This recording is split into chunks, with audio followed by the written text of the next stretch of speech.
بسم اللہ الرحمن الرحیم۔ السلام علیکم ورحمۃ اللہ وبرکاتہ۔ ناظرین کرام، میں نہایت شکر گزار ہوں آپ کا کہ آپ نے میری ویڈیو دیکھنے کے لیے ٹائم نکالا۔ بات سٹارٹ کرنے سے پہلے میں عرض کروں گا کہ میرے اس چینل کو ضرور لائک اور سبسکرائب کر دیجیے گا، اور اس کے ساتھ امید کرتا ہوں کہ آپ خیر و عافیت سے ہوں گے، اور دعا کرتا ہوں کہ اللہ پاک نبی رحمت صلی اللہ علیہ وسلم کے توسط سے اور اہل بیت اطہار پاک کے تصدق سے آپ کو خوشیوں بھری زندگی سے نوازیں، آپ کے ماتھے پہ کبھی غم کا شکن نہ آئے، آپ کے ہونٹ ہمیشہ تبسم اور مسکراہٹیں بکھیرتے رہیں۔ ناظرین کرام، اس مہنگائی اور مہنگائی کا طوفان زدہ دور چل رہا ہے، اس مہنگائی کے طوفان زدہ دور میں دینداروں کا تو اللہ ہی حافظ و ناصر ہے۔ شاید جو دوسرے لبرل قسم کے، سیکولر قسم کے، یا جو سادہ قسم کے مسلمان ہیں، جو گہرے اثرات اسلام کے یا دین کے نہیں رکھتے، ان کا تو گزارا ہو جاتا ہوگا۔ جو خالص مذہبی ہیں نا، ان کے لیے بڑی مشکلات کا سامنا، عام بندہ تو دو نمبری کر کے بھی شاید، اور دوسرے طرح طرح کے طریقے آزماتے ہوئے بھی اپنی گزر بسر کر لے گا۔ تو دیندار جو بندہ جس کے اوپر اسلام کی گہری چھاپ ہے، وہ ایسا سوچنے سے بھی گریزاں رہے گا، اور وہ تڑپ کے رہ جائے گا کہ میرے سفید دامن پہ دھبا کس قدر بھلا محسوس ہوگا اور ایام محسوس ہوگا، کیسا فیل ہوگا کہ جب لوگوں کے دلوں پہ جب میری بات پہنچے گی، لوگوں کے کان میری بات سنیں گے، لوگوں کی جو آنکھیں ہیں وہ میرا حشر دیکھیں گی۔ اگر میں اس صورت میں پکڑا جاتا ہوں، اس صورت میں منصہ شہود پہ آ جاتا ہوں یا میڈیا پہ، یعنی وہ کوئی ایسا اوچا ہتھ کنڈا استعمال نہیں کرتا، وہ ہمیشہ اس سے محتاط رہتا ہے۔ باقی جو دنیا دار ہیں وہ تو شاید اس طریقے طرح طرح کے اپنا کے اپنی روزی روٹی کا سلسلہ جاری رکھے ہوئے، لیکن یہ والے لوگ جو ہے نا عزت اور شرافت کا لباس اوڑھے ہوئے ہوتے ہیں، اور جو ہے نا بچتے رہتے ہیں کہ اللہ تعالیٰ کوئی ایسا وقت نہ لائے کہ ہماری عزت نفس مجروح ہو۔ اسلامی نقطہ نظر سے، شرعی نقطہ نظر سے بھی اگر ہم دیکھیں تو ایسے ہی لوگوں کو ڈھونڈ ڈھونڈ کے ان کی امداد کرنے کا اسلام نے زور دیا ہے، اور اس کے اوپر نبی پاک صلی اللہ علیہ وسلم کی احادیث بھی ہیں کہ اس طریقے سے ایسے جو ہے نا لوگوں کو تلاش کر کے ان کی امداد کرو کہ یہ لپٹ کے سوال نہیں کرتے، خودداری کے لباس عظیم میں یہ ملبوس ہوتے ہیں،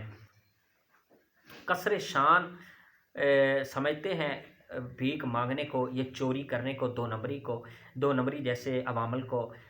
اس طرح کے جو طرح طرح کے قبیح حرکات یا اعمال غیر صالح ہیں، یہ ان کے شایان شان نہیں ہوتے۔ تو وہ اسی طرح جو ہے نا ایک عالم دین تھے نا، ایسی ہی صفات سے متصف تھے، وہ اچھے تھے، نیک تھے، شریعت کے پابند تھے، صوم و صلات کے بہت زیادہ اختیار کرنے والے تھے۔ تو ان کے شاگرد تھے، تلامذہ تھے، اسٹوڈنٹس تھے، جو روزانہ ان کے سامنے بیٹھ کے، ان کے سامنے زانوئے ادب جو ہے تلمذ کر کے ان سے فیض حاصل کیا کرتے تھے۔ تو استاد اپنے بچوں کو نصیحت اور تلقین کیا کرتے تھے کہ آپ جو ہے نا، آپ اس کی حقیقت کو سمجھتے نہیں، یہ دین اس کی حقیقت کو، اس کی اہمیت کو سمجھتے نہیں، یہ بہت قیمتی چیز ہے۔ دنیا کی ظاہری جو چکا چوند ہے، اس کی روشنیاں ہمیں اس قدر پاگل کیے ہوئے ہیں کہ ہمیں سچائی اور جھوٹ کے بارے میں ہم تمیز ہی نہیں کر سکتے۔ جو حد فاصل ہوتی ہے وہ بھی ختم ہو کے رہ گئی ہے، جو ان دو چیزوں کے فرق میں ایک ممیز ہوتی ہے، حد فاصل ہوتی، تمیز پیدا کرتی ہے، وہ چیز ہی ختم ہو کے رہ گئی ہے۔ تو وہ ان کو سمجھاتے تھے کہ دین پہ ہمیشہ کار بند رہیے گا، یہی دین ہے جو شروع سے سلاسل کی صورت میں چل رہا ہے۔ تو وہ ان کو بڑا سمجھایا کرتے تھے۔ ایک شاگرد سوچنے سمجھنے والا تھا، اپنے دماغ استعمال کرنے والا تھا، کچھ فلسفی ٹائپ تھا، وہ خیال کرتا تھا کہ جو ہے نا یہ استاد محترم کس طرح کہتے ہیں کہ آج کے دور میں تو دین کی اہمیت ہی نہیں۔ اس نے اپنے تئیں اس بات کو سوچا، خیر جو ہے نا اس نے ایک دفعہ اس کا جوتا ٹوٹ گیا سر راہ، تو ساتھ ہی کسی درخت کے نیچے موچی صاحب بیٹھے ہوئے تھے، تو جب اس کے پاس گیا تو اسے جا کر کہا کہ آپ جو ہے نا میرا جوتا خدا را سی دیجئے، پھٹ چکا ہے، تو میں اس کے بدلے آپ کو مسئلہ بتا دوں گا، دینی مسئلہ سے روشناس کروا دوں گا، یقیناً اس سے پہلے آپ کے پاس اس کا حل یا جواب موجود نہیں ہوگا تو میں آپ کو اس نعمت سے سرفراز کر دوں گا۔ اب وہ موچی تھا، دنیا دار بھی تھا، غریب بھی تھا، ظاہر ہے کہ گزارا کیسے ہوتا ہے، بات تو اس کی تھی۔ اس نے کہا کہ نہیں نہیں، کوئی پیسے ہے تو دے، ورنہ میں تیرا جوتا نہیں سی سکتا، یہاں سے بھاگ جا۔ وہ بڑا ششتر ہوا، بڑا نادم ہوا، خجالت اور ندامت کے آثار چہرے پہ سجائے درسگاہ کا رخ کیا اور شیخ کی خدمت میں عرض کی، یا شیخ، آپ نے تو کہا تھا کہ دین بڑا قیمتی ہے، اس کی باتیں بڑی قیمتی ہیں، اس کے لوازمات بڑے پر اثر اور سحر انگیز ہیں، تو میں جب معاشرے میں نکلا جوتا ٹوٹا، انہوں نے تو سوال مال و زر کا کیا، اس کی تو کوئی اہمیت ہے ہی نہیں، تو اس نے مسئلہ سننا گوارا نہ کیا اور مجھے جو ہے نا پیسوں کا تقرار اور تقاضا کیا، تو لہٰذا میں بددل ہو گیا ہوں، میں بدظن ہو چکا ہوں، میں معذرت کرتا ہوں۔ استاد جو ہے نا چہرہ شناس تھے، فطرت شناس تھے، نبض شناس تھے، فراست مومنانہ غالب رکھنے والے تھے، تو انہوں نے کہا کہ نہیں بیٹا، ایسے کرو کہ میرے پاس ایک ترکیب ہے، میں آپ کو ایک موتی دیتا ہوں، آپ اس موتی کو بازار لے جائیں، اس سے پتہ کروائیں، آپ ایسے کریں کہ ایک سبزی کی دکان جو ہے وہاں لے جائیں اور اس سے جا کے پوچھیے۔ جب وہ شاگرد تھا، طالب علم تھا، وہ سبزی کی دکان پہ گیا اور موتی سبزی والے کو دکھایا اور اسے کہا کہ یہ موتی لے لیں اور جو ہے نا مجھے کتنے آپ پیسے دیں گے، اس کی کیا رقم ہے، اس کی کیا اس کی قیمت کیا ہے؟ تو وہ سبزی والے نے کہا کہ یہ جو ہے نا، یہ 2-3-4 لیمو آپ اٹھا لو، یہ 1-2-3 آپ شلگم کے جو دانے ہیں وہ اٹھا لو، یا کچھ پالک ساگ اٹھا لو یا مٹر اٹھا لو، اس کی یہی قیمت ہے، آپ جو بھی آپ کو پسند آ رہی ہے وہ سبزی آج کی یعنی ایک وقت کی آپ اٹھا لو، تو آپ جو ہے نا اس کی یہی قیمت ہے۔ جب اس نے اس کی قیمت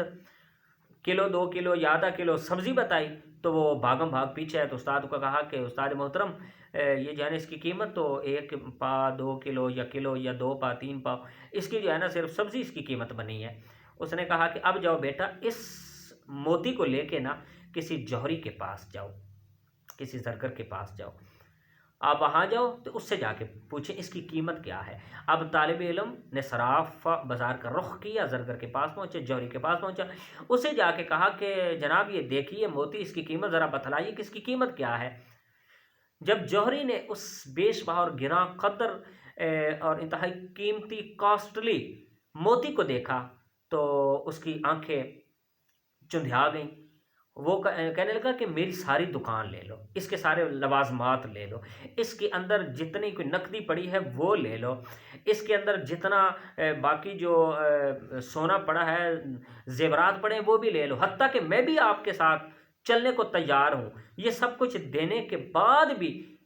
میں جو ہے نا اس کی قیمت پوری نہیں کر سکتا، اتنا یہ کاسٹلی، اتنا پریسیش، اتنا مہنگا ترین یہ موتی ہے۔ وہ جب اس نے یہ بات سنی تو بھاگم بھاگ واپس آئے، استاد کے قدموں کو ہاتھ لگایا، استاد جی یہ کیا چکر، اس نے تو یہ بات کہہ دی، اس نے کہا کہ بیٹا بات یہی آپ سمجھے نہیں ہو، ہر چیز کی اس کی جو اپنی مطلوبہ منڈی ہوتی اسی میں قدر ہوتی ہے، اسی میں قدر ہوتی ہے، کوئی بھی چیز ہے اس کی جو مطلوبہ منڈی ہے اس میں اس کی قدر ہے، ہر ایک چیز کے جو فیوز و برکات یا اثرات ہیں اسے شناسا نہیں ہے۔ آپ ایک موچی کے پاس گئے تو اس کی جو نظر ہے، اس کی سوچ ہے وہ جوتوں تک محدود ہے، تو موتی اس کو کیا لگتا، موتی نے اس کو کیا جو ہے نا فائدہ دینا تھا، تو اس کی جوتوں تک محدود سوچ اس نے اس کے مطابق کی جو ہے نا بات کی۔ سبزی والے کے پاس گئے تو اس کی جو سوچ ہے، جو نظر کا جو دائرہ کار ہے، خیالات کا، تخیل کا، وہ سبزی تک محدود ہے، تو اس نے اس کی قیمت وہی لگائی اپنی سبزی جتنی۔ اب آپ اس حقیقت سے جو ہے نا واقف تب ہوئے ہو جب اس کی حقیقی منڈی اور مطلوبہ منڈی میں پہنچے ہو۔ اس کی مطلوبہ منڈی کون سی ہے؟ وہ جوہری، وہ صرافہ بازار، وہ زرگر کا جو ہے نا تھڑا، اس کی دہلیز، اس کی دکان، کہ اس نے جو ہے نا کس طرح اس کی حقیقت، اس کی اہمیت کو سمجھتے ہوئے اس نے اتنا کچھ دینے کے باوجود بھی دینے کی بات کر کے بھی کہا کہ میں بھی ساتھ چلنے کو تیار ہوں، پھر بھی اس کی قیمت میں چکا نہیں سکتا۔ تو بات یہ ہے کہ ہر چیز کی اپنی مطلوبہ منڈی میں وقت ہوتی ہے، قدر ہوتی، اہمیت ہوتی ہے، تو دیندار جو طبقہ ہے ان کی بھی اللہ تعالیٰ کے بازار میں، اللہ تعالیٰ کے بازار عزت میں، اللہ تعالیٰ کی عظیم منڈی میں ان کی قدر و قیمت ہے۔ شاید اہل دنیا جتنی بھی چشم پوشی کرے ان حقائق سے تو وہ ان حقائق کا چہرہ جو ہے نا جھٹلا نہیں سکتی، ان حقائق کو جھٹلا نہیں سکتی۔ آپ دنیا کے قانون، آپ کو اس دور میں کتنا مہنگا ترین دور ہے، مہنگائی والا دور ہے، شاید جو بڑے بڑے پلازوں کے مالک ہیں، بڑے بڑے بزنس مین ہیں، وہ بھی آپ کو گولی کھائے بغیر آرام کرتے ہوئے، نیند لیتے ہوئے، میٹھی نیند لیتے ہوئے نظر نہیں آئیں گے جب آپ جو ہے نا دین کے جو چلنے والے ہیں، دین کے چھاپ جن کی شخصیت پہ ہے، دین پہ عمل کرنے والے ہیں، دیندار جو طبقہ ہے، آپ ان کو دیکھیں ہمیشہ طمانینت چہرے پہ ہوگی، اطمینان چہرے پہ ہوگا، ہمیشہ تسلی والے ان کے الفاظ اور ان کے جو ہے نا جملے اور ان کی گفتگو ہوگی، اور تشفی بخش ان کے خیالات ہوں گے۔ اس سے ظاہراً پتہ چل جاتا ہے کہ حقیقت کچھ اور ہے، واقعی ان کے اوپر اللہ کی رحمت جو سائبان کی طرح سائے کی ہوتی ہے، اللہ تعالیٰ کی سایہ عاطفت میں یہ ہوتے ہیں، اس لیے اللہ تعالیٰ ان کو اس طرح کی جو زمانے کے مصائب ہیں، آلام ہیں، ان کو اس قدر ان کے نیچے زچ نہیں کرتا، ان کو بچائے رکھتا ہے، اپنی رحمت کی چادر ان کے اوپر اوڑے رکھتا ہے۔ تو لہذا پھر بھی دنیا اسباب کے تحت ہے، اس حقیقت سے تو انکار نہیں کیا جا سکتا نا۔ ایک بچپن سے لے کے تختہ غسل تک، پھر گور کے چار دیواری کے والے اندھیرے تک انسان کو انسان ہی کی ضرورت پیش آتی ہے۔ تو ہمیں یہ چیز سمجھتے ہوئے اس حقیقت سے انکار نہیں کر دینا چاہیے کہ دنیا اسباب کے تحت نہیں، دنیا اسباب ہی کے تحت ہے، دنیا اسباب کے تحت ہی چلتی ہے۔ تو ہمیں یہ جو ہے نا اسباب دنیا مد نظر رکھتے ہوئے ہمیں ایسے لوگوں کو ڈھونڈ ڈھونڈ کے ان کی ہیلپ کرنی چاہیے، ان کی امداد کرنی چاہیے، نہ کہ یہ سوچ کے کہ ہم جو ہے نا ان سے لا تعلقی کا اظہار کر لیں، ان سے بے پرواہ ہو جائیں، غافل ہو جائیں۔ تو لازمی دیندار طبقہ نہیں، کوئی بھی ایسا ہے جو لفٹ کے سوال نہیں کرتا، عزت و شرافت کے لباس میں ملبوس ہے، مانگنا یا اپنی قسم پرسی ظاہر کرنا ان کے شایان شان نہیں۔ ان کو ڈھونڈیے، ان کو تلاش کیجیے معاشرے میں، سماج میں، تو اللہ کریم یقیناً اس بات پہ بڑے راضی ہوتے ہیں۔ اگر یہ بات اچھی لگے ناظرین کرام تو کمنٹ سیکشن میں اس کا اظہار کر دیجیے گا، بری لگے تو معذرت، اگر اہم بیز کا یا ٹائم کی ویسٹنگ سمجھی پھر بھی معذرت، اور اس کے ساتھ ایک دفعہ پھر عرض کروں گا میرے چینل کو ضرور لائک اور سبسکرائب کر دیجیے گا، اصلاح بھی کر سکتے ہیں، انسان بھول بھی سکتا ہوں۔ تو اس کے ساتھ مجھے دیجیے اجازت، اللہ تعالی ہم سب کا حامی ناصر، السلام علیکم۔